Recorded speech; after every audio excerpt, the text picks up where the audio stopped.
अवैध व्यापार एक बड़ी अंतर्राष्ट्रीय समस्या बन गई है और इससे सख्ती से निपटने के लिए देश सामूहिक तौर पर जब तक पहल नहीं करेंगे, इसे रोकना संभव नहीं होगा। दिल्ली में प्रवर्तन मामलों में सहयोग बढ़ाने पर एक वैश्विक सम्मेलन में वित्त मंत्री निर्मला सीतारमण ने ये बात कही। वित्त मंत्री ने कहा, देशों को कानूनी पहल के साथ साथ कार्रवाई योग्य जानकारी एक दूसरे के साथ ज्यादा साझा करनी होगी।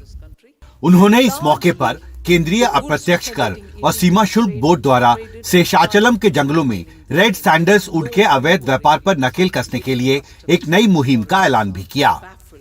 Operation Shesha refers to that hillock that's ये ऑपरेशन देश के दक्षिणी भाग में स्थित पवित्र पहाड़ी से संबंधित है। शेषाचलान पहाड़ियाँ जहाँ से लाल चंदन की तस्करी होती है। शेषाचलान वो जगह है जहाँ उपयुक्त जलवायु और मिट्टी की वजह से बड़े पैमाने पर लाल चंदन उगाया जाता है। मैं इसी क्षेत्र की रहने वाली हूँ। मुझे पता है कि इस देश से कितनी लाल लकड़ी बाहर जाती है। वित्त मंत्री ने कहा, अवैध व्यापार का असर दुनिया भर की अर्थव्यवस्था पर पड़ता है।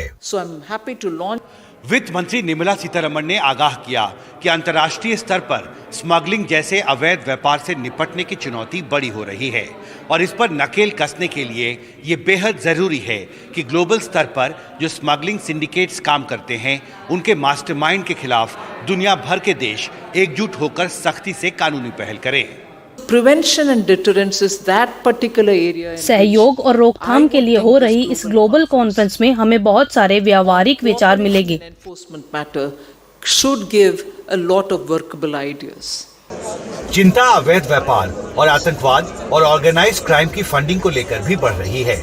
एनडीटीवी से बातचीत में वर्ल्ड कस्टम्स ऑर्गेनाइजेशन के सेक्रेटरी जनरल कुनियो मिकुरिया ने माना, अवैध व्यापार का इस्तेमाल आतंकी फंडिंग और ऑर्गेनाइज्ड क्राइम के लिए हो रहा है। कमजोर राष्ट्रीय सीमाओं के जरिए आतंकी संगठनों और राज्य विरोधी काम करने वालों की फंडिंग होती है। ऐसे लोगों को पैसों की जरूरत होती है, इसलिए अवैध व्यापार पनप रहा है। सशस्त्र राष्ट्र और राष्ट्र विरोधी तत्वों के बीच हम कई संघर्ष देखते हैं जो देशों को अस्थिर कर रहे हैं। जाहिर है, दुनिया भर में अवैध व्यापार का संकट बढ़ रहा है और इससे निपटने की चुनौती भी। दिल्ली से कैमरा पर्सन मनोज ठाकुर के साथ हिमांशु शेखर, एनडीटीवी इंडिया।